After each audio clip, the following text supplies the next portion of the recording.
Գյուրջան Կասկադ, ցանկացած համեմատություն մեր օգտին է։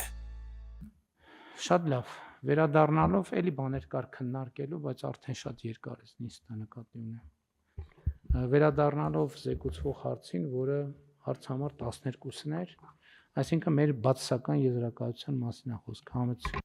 Պարոն վարչապետ, կներեք շատ արագ երկու բան նշեմ, առաջինը, որ եթե համեմատենք այս բարեփոխման հետևանքով համայնքների գույքահարկի եկամուտները, կարող ենք տեսնել, որ 21 թվականի համեմատությամբ 24 թվականին ունենք 10 միլիարդ դրամի հավելյալ գույքահարկի հավաքված գումար, այսինքն 12 միլիարդ դրամից գումարը ավելացել է 22 միլիարդ դրամի է հասել համայնքների համար եւ երկրորդ դրվագը, որ կուզենայի հիշեցնել, նախագծի հեղինակները ասում են, որ սա սոցիալական խնդիրներ է ստեղծում մեր քաղաքացիների համար, ուղղակի ուզում եմ հիշեցնել նաեւ, որ համայնքը ինքը կարող է, եթե տեսնի, որ որևէ տեղ որևէ սոցիալական հարց կա, կարող է որոշում կայացնել եւ արտոնություն սահմանել եւ քաղաքացու փոխարեն վճարել այդ հարկը։ Շնորհակալություն։ Որովհետեւ համայնքը ինքը իր բնակչին ավելի լավ է ճանաչում, քան կառավարությունը։ Եւ դուք 21 թվի հետ համեմատությունը բերիք, ես ուզում եմ 18 թվականի հետ համեմատությունը բերեմ։ 18 թվականի 9 միլիարդի դիմաց 2024 թվականին համայնքի եկամուտները անշարժ գույքի հարկի գծով եղել են 21 միլիարդ դրամ։ Եվ հետևաբար մեր քաղաքացիները իրենց համայնքներից կարող են ավելի պինդ պահանջել իրենց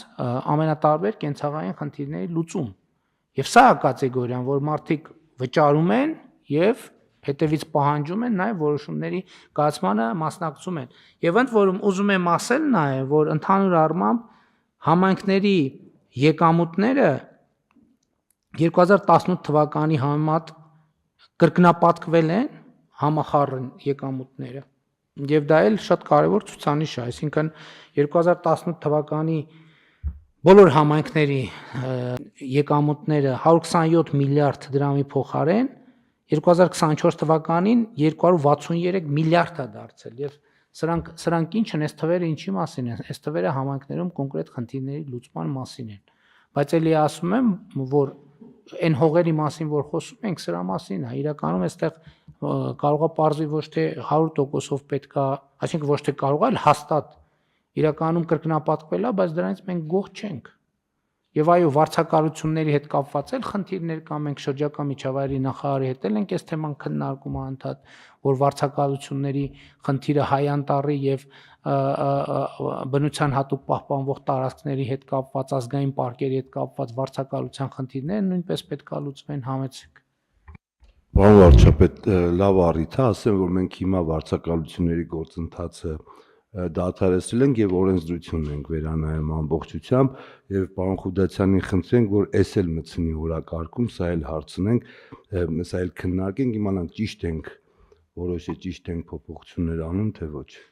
Մեկը ամենակարևոր ռեալ շուկայական մեխանիզմի ներդրումն է, որովհետեւ շուկայից լավ գինը ոչ մեկ չի որոշելու։ Աճուրդ է հայտարարվում, ուրեմն մենք պետքա այստեղ մենք կարող ենք արդյունավետ միջամտություն ունենալ, ասելով, որ կարգավորումները դնելով այնպես, որ բոլոր հնարավոր պոտենցիալ շահառուները, ովքեր շահագրգռված են, այդ հողը կամ վարձակալությամբ կամ որպես սեփականություն ձեռք բերելու համար, իրանք են ամենալավ մեխանիզմը։ Կադաստրային գնահատվածը, վերագնահատվածը, բիզնեսը ինքը, եթե այդ հողը արժի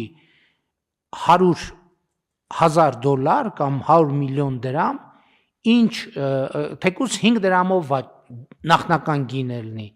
Եթե տեղեկացված են շահառուները, մեկը մաքսիմալ գնով գալու են առնեն։ Այս կանոնն է պետք փոխել եւ այս հնարավորությունն է պետք փոխել եւ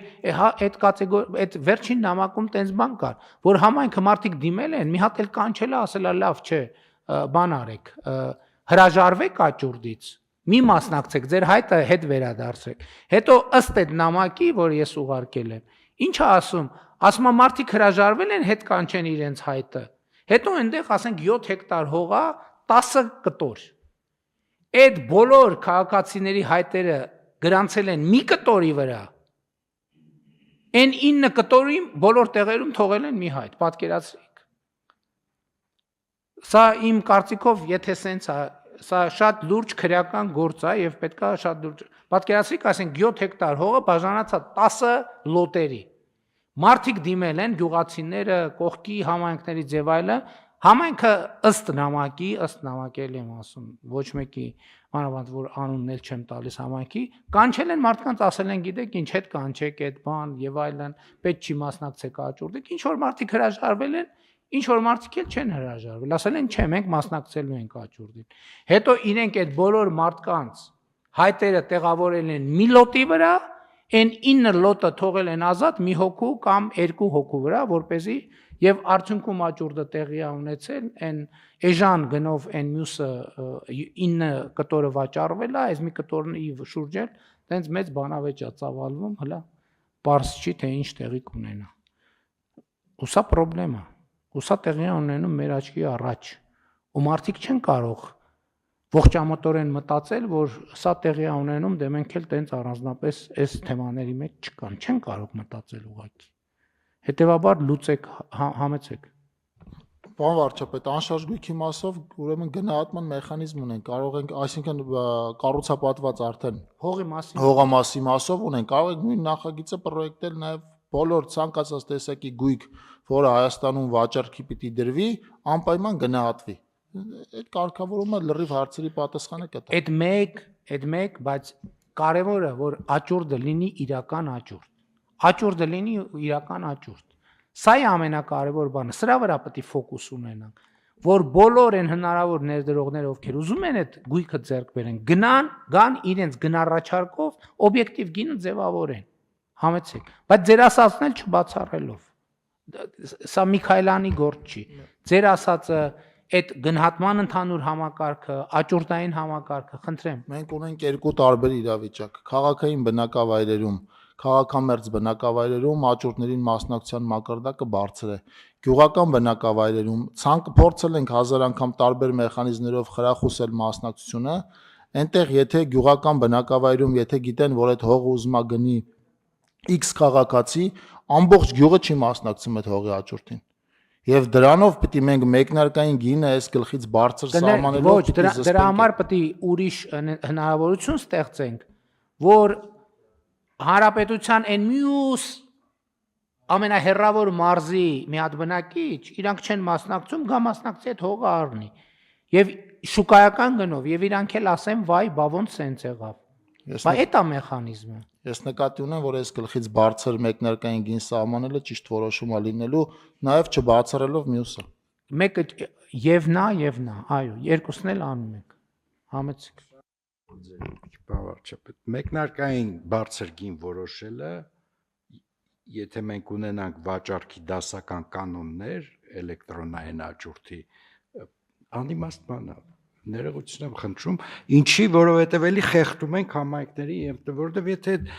հողը գին չունի, թող վաճառվի իր իրական շուկայական գնով, բայց եթե ինքը թանկ է, թող վաճառվի թանկ։ Հիմա մենք էլի բերել ենք հեսա ստանդարտ սահմանենք մի հատ գին ու հողերի կեսը չվաճառվի։ Բայց պարոն Գրիգորյան, եթե չեմ սխալվում, կարող է սխալվում եմ, այդ համակարգն է գոյություն ունի, որ եթե չեմ սխալվում, կոչվում է հոլանդական աճուրդ։ Այսինքն դու դնում ես բարձր գին, չի վաճառվում, սկսում է գինը հակառակ ուղղությամբ, սկսում է իջնել։ Հենց որ իջնում է, հենց որ սկսում է առաջարկ գալ, նորից սկսում է բարձրանալ։ Այսինքն նկատի ունեմ, այդ էլ կարելի է անել, ցանկացած գնով այդ հարցը կարելի է լուծել։ Ուրեմն բավարարչապետ, ուղղակի կարևոր հարցը է, ուզում եմ որ աշխատակային խումբը ֆիքսվի հենց աճուրդի կանոնի վրա եւ անջատի այդ process-ը համայնքից, որովհետեւ մենք համայնքին չենք սահմանափակում։ Ինքը թող որոշում կայացնի օտարման մասին, բայց ինքը օտարողը պետք է չլինի։ Աճուրդի հետ ինքը կապ պետք է չունենա, աճուրդը դա ինստիտուցիոնալ լրիվ այլ գործառույթ է։ Պարոն Գրիգորյանն ասում է, որ աճուրդին չի համայնքը կազմակերպում, մոդուլ ստեղծենք աճուրդի, համայնքը ասի հարգելի մոդուլ կամ կազմակերպություն։ Ես իմ հողը ուզում եմ վաճառեմ։ Վերցրու ինձ համար ամենաբարձր գրով վաճառը, իմ փողը ինձ տուր, քո տոկոսն էլ բայ քեզ։ Հետաքրքիր միտք է։ Եվ եթե Պարոն վարչապետ, եթե մենք ուզում ենք մեր տունը վաճառենք, մենք չենք գնում, չէ՞, այստեղ խնդեղ ասում տուն է վաճառում։ Մենք տալիս ենք մասնագիտացված կառույցի, ամենայն դեպս ես տենց եմ փորձը անել։ Ինքը վաճառում է կամ չի վաճառում։ Եվ եթե կոնստրուկցիան ճիշտ աշխատի, մեկնարկային գինը լինի $1, ելի մենք ունենալու ենք ռեալ շուկայական արժեք։ Հələ ավելի շատ մասնակից, ավելի արդար որոշում։ Համեցեք։ Կարգալություն պարոն վարչապետ, ես այս ամենի մեջ ուզում եմ էլի նորից մեկ շերտ կան գծեմ, որովհետև մենք հիմա միայն կենտրոնացանք համայնքների վրա, բայց օրինակ իմ նշած դեպքում խնդրեմը ոչ թե համայնքինն էր, այլ գնահատողին է։ Այսինքն գնահատողը գնացել է շուկայական գնահատական էր արել, որը մի հատ թիվ է տվել, որը նայում ենք տրամաբանականը, կադաստրը հաստատում է, որ դա այդպես չի։ Այսինքն գնահատողների գնահատման օրինականության կամ տրամաբանության Ներողություն եմ խնդրում, այդ հարցը եւս կա։ գերակաշահի օրենսդրության մեջ մենք գնահատման համակարգին էլ չենք անդրադառնում։